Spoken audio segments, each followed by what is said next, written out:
So moving into positioning contract intelligence, because that's really what this is all about, right? Like contract intelligence, integrating AI.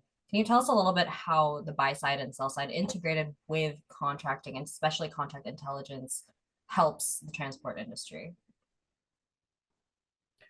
So talking about the buy side, it's always important that the buy side it's basically you source or you source certain services or you source some indirect or direct categories for your functions. So it is always important that whenever you are sourcing any, let's say for an example, if you are sourcing the maintenance materials for any transportation industry, it's essential that you have correct clauses, you have correct templates to be utilized when you're sending it to vendors for in terms of RFP or RFI. So contracting so that they are aware that what are the clauses they have to adhere to, and that's how all the negotiation starts. Looking the sell side, transportation really industry as a whole, which works with different customers, be FMCG or different customers, and they have to be compliant with other rules and regulations within the ecosystem or within the country.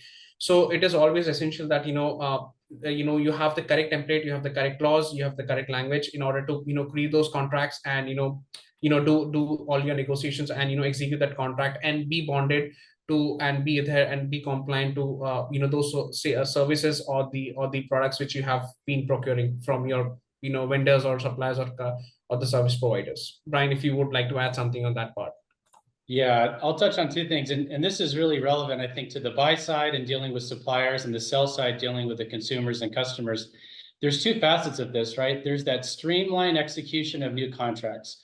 And think about what's happening in the industry. There's a huge wave of people retiring and moving out, as a tremendous, decades of experience in the industry. That next generation of transportation worker may not have had the decades of experience authoring these contracts and setting up these agreements. So it's a great opportunity for streamlining the creation of new contracts, to have templates, to have playbooks, to have all of that in a heads-up cloud-based solution, where the next generation of workers knows that they're doing the right thing by leveraging the legal approved templates, and that's going to help them to streamline getting those new contracts through without having to have a subjective opinion if they're doing the right thing. So we really need to make sure that we have at the pre-signature parts as streamlined as possible.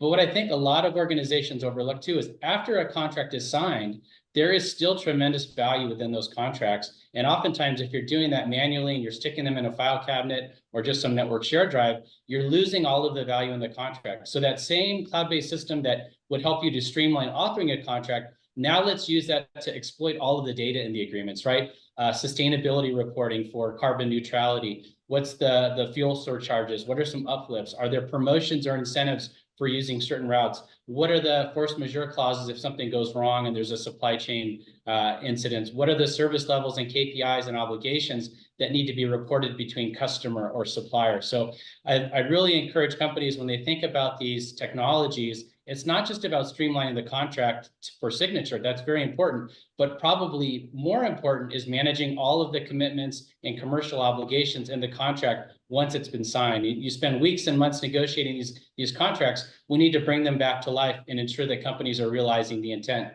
of these agreements. So, yeah.